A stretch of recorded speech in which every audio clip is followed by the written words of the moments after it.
Hi, it's me again with Corel Tips and Tricks, and I just made a video about using the control button to skew this to a 45-degree angle. And the same gentleman that told me about holding, and I knew about the control button, but I seldom, you can't remember everything. So once we do, we hold down the control button and to get that to a 45-degree angle, you can pick the next one in Control plus R, which stands for repeat the last step. So instead of yesterday, I made a video about going to the transformation docker and setting this on 45 degrees on the skew on the X. So actually a negative 45 degrees to get it to do that.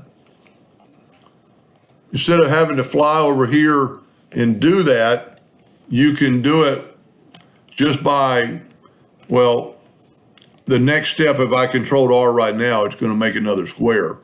But if I double click on it, hold down the control button, and remember I've got mine set on 15, so there's 15, 30, 45. Of course, now I don't have another rectangle to do it to, so we need to kind of, let me back up here. Let me put this back to 0.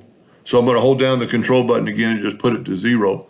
So I'm going to hold down the control button and move it to 15, to 30, 45. And then I'm going to click on that. I'm just going to go Control R, which is repeat the last step.